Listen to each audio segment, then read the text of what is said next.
Assalamualaikum warahmatullahi wabarakatuh. Apa kabar anak-anak soleh kelas 8? Semoga semuanya sehat ya. Mari sebelum belajar kita berdoa.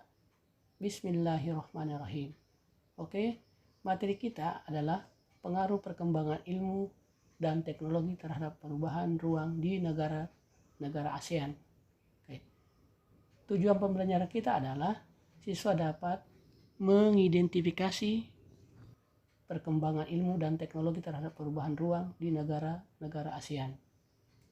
Nah sekalian, berkembangnya iptek sudah sangat berpengaruh pada semua sektor kehidupan manusia.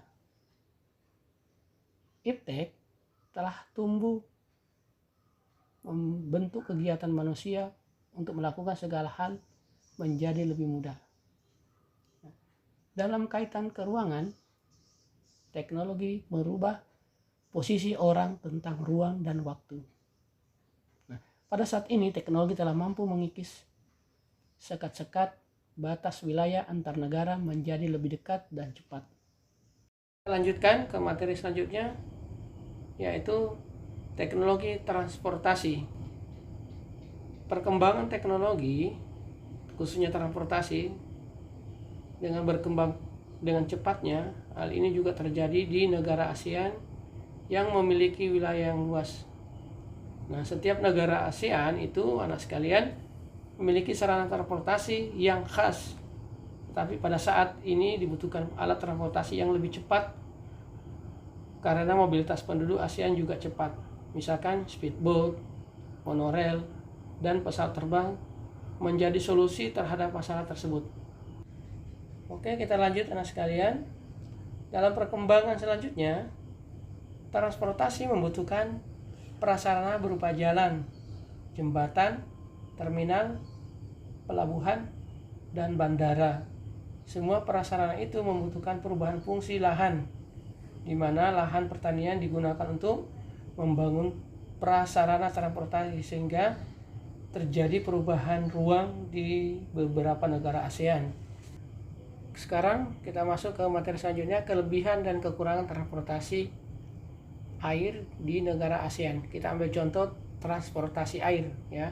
Dan ada beberapa macam transportasi, di antaranya ada air, ada darat dan udara. Nah, sebagai contoh kita ambil transportasi air. Sebagai bentuk tabel, kalian perhatikan tabel yang ada. Ya, ada alat transportasi, ya, kemudian prasarana transportasi, benda yang diangkut, keunggulan dan kelemahannya. Oke, kita lanjutkan ke materi kedua, yaitu teknologi komunikasi. Nah sekalian, komunikasi awal manusia itu adalah lisan. Kemudian selanjutnya menggunakan tulisan dan berkembang menggunakan telepon. Nah, kalian boleh lihat tabel kelebihan dan kekurangan teknologi komunikasi. Misalkan di situ dalam tabel ada teknologi komunikasi, ada kelebihannya dan kekurangannya. Misalkan surat, saya contohkan surat. Surat itu kelebihannya pesan bisa secara fisik ya, sehingga lebih berkesan bagi penerima pesan. Itu kelebihannya. Sedangkan kekurangannya menyampaikan pesan lama dan lambat. Kita lanjut ke materi selanjutnya. Dengan berkembangnya ilmu transportasi dan komunikasi, maka khususnya dalam bidang ekonomi, meningkatkan pendapatan negara. Dengan adanya perubahan ilmu dan teknologi, bidang ekonomi akan meningkatkan pendapatan negara. Yang kedua, menurunnya harga barang impor. Yang ketiga, barang dalam negeri semakin bernilai karena mudahnya ekspor. Kita lanjut selanjutnya, yaitu bidang sosial. Dampak yang timbul dari bidang sosial adalah pertumbuhan penduduk cepat, perlu peningkatan transportasi publik dan massal untuk mengatasi kemacetan. Dan yang ketiga, hubungan luar negeri yang meningkat dan semakin mudah. Yang ketiga, bidang keamanan. Ancaman semakin meningkat karena batas semakin menipis. Yang kedua, arus informasi yang provokatif dan tidak benar semakin meningkat. Yang ketiga, ancaman pengacau antar negara semakin mudah mengorganisir dirinya. Kita lanjut ke bidang budaya. Budaya negatif semakin mudah masuk. Yang kedua, adanya peningkatan bahaya liberalis dan hedonis. Dan yang ketiga, norma dan nilai berubah. Yang keempat, adanya akulturasi budaya antar bangsa. Nah, nanti yang saya kasih warna merah itu silahkan nanti dicari artinya ya, kata-kata baru.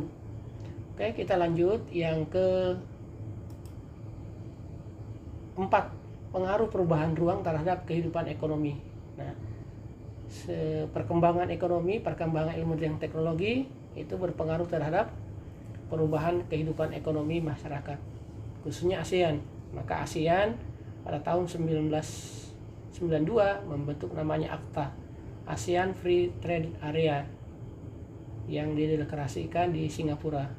Ya, gunanya dibentuk adalah AFTA dibentuk berdasarkan kesepakatan penciptaan zona perdagangan bebas. Jadi tujuan diciptakannya adalah supaya landasannya adalah zona perdagangan bebas antar negara. Nanti antara negara ASEAN itu ada perdagangan bebas. Selanjutnya adalah tujuannya dibentuk. Tujuan dibentuknya adalah meningkatkan daya saing ekonomi. Setiap negara nanti ekonominya punya daya saing. Yang kedua, menarik investasi asing ke ASEAN. Jadi negara-negara di luar ASEAN yang ingin berinvestasi di ASEAN dibuka pintu selebar-lebarnya. Yang ketiga, pusat produksi dan pasar dunia. Jadi ASEAN dijadikan pusat produksi dan pasar dunia. Demikian mungkin yang saya sampaikan. Terima kasih banyak. Silahkan selanjutnya kalian lihat di Google Classroom.